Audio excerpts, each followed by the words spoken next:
Hello, everyone. It's me, Demetra K of the Demetra K Show, and I hope you're having a great day. So, John Johnson, also known as Grandmaster J of the NFAC, Not Effing Around Coalition, was found guilty on 2 charges of pointing his AR-15 at a law enforcement official in Louisville, Kentucky in September of 2020, when he and his legion of men and women who are legally armed marched through downtown. Now, he, being Grandmaster J, said that he was pointing his gun with the flashlight on it at a rooftop to see who was up top of the rooftop because he didn't know who it was. But the law enforcement says, no, he was pointing a gun at a law enforcement official, which is against the law.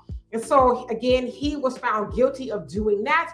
And he is looking at serving up to 27 years in a federal prison for doing so. Now, his lawyer asked that he be kept out on bond until his sentencing date of August 22nd. But the judge said due to the nature of his conviction that they could not do that. It was mandatory that he go behind bars immediately.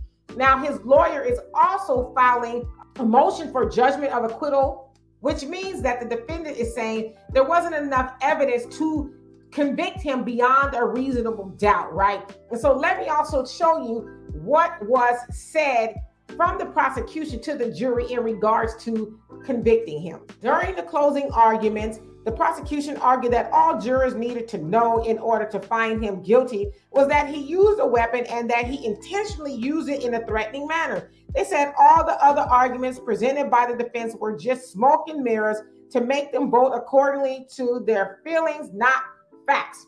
So to me, that sounds like a good grounds for an acquittal, because it's like, here, that's all you need to know. You don't need to know anything else. You don't need to know that it was probable that he was aiming his weapon with the flashlight on it to the rooftop to see who was up there, because it's not a secret.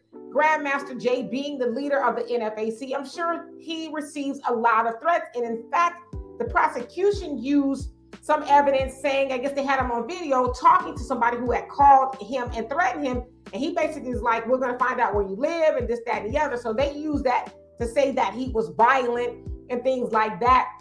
But to me, it sounds like it was a very flimsy conviction. Louisville, Kentucky, which is, let's keep it real, that's where a lot of white folks live that probably don't like black people, right?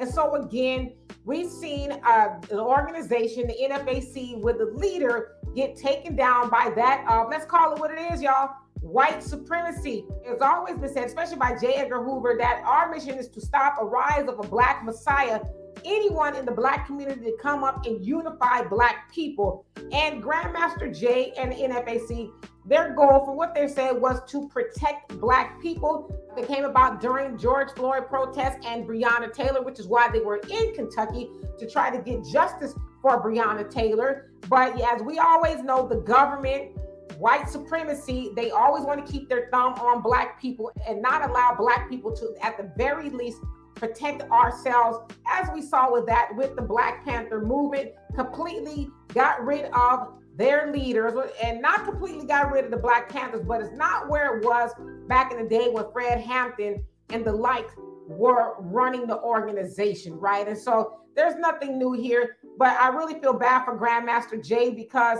I don't feel like he should be doing 27 years for something that really didn't have a whole lot of weight behind it. But I'd be interested to know who was on the jury. Was it a jury of his peers, or was it a jury of pure mayonnaise? So anyway, y'all, for more insightful commentary, please subscribe to the channel, like the video, and think about becoming a member. I would love to have you here. Peace.